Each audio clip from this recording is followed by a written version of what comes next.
I want to feel better right now. The last few years have been weird in that everyone's struggling at the same time. Everyone's had a bad few years. Your therapist has had a bad few years. And when they hear you say, oh, I'm feeling depressed, I'm feeling anxious, they're like, yeah, me too.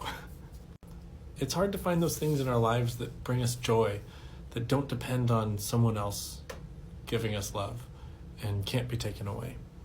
For me, it's simple things like cutting a branch off of a tree, sticking it in some water and seeing if you can get it to grow.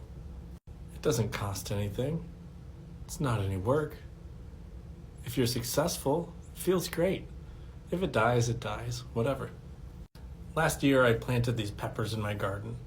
They're called black pearl peppers. The peppers are little black balls, and they look really neat.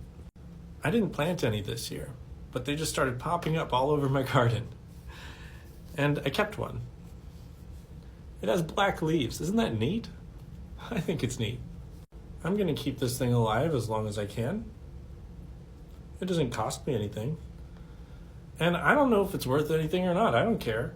I'm never going to sell it. It's just a thing I have now.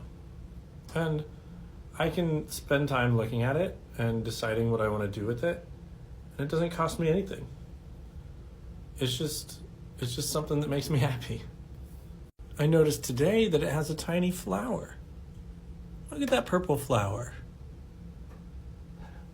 That means it's happy. And I might have a pepper soon. I might not, I don't know. But if I'm thinking about this cute little flower, oh, and there's more. There's more right there. They haven't changed color yet.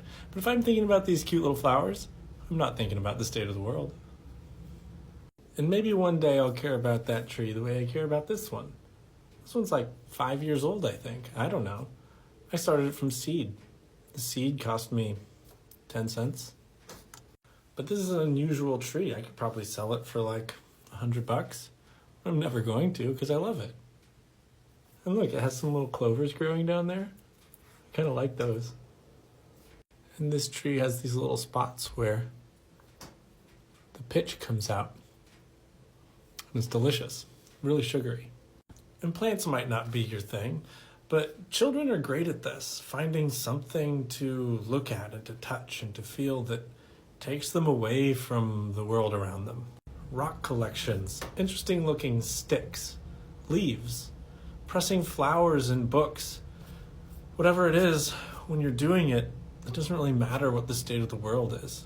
You're really focused on just this thing in front of you that brings you joy. I don't know if that helps or not, but it keeps me sane.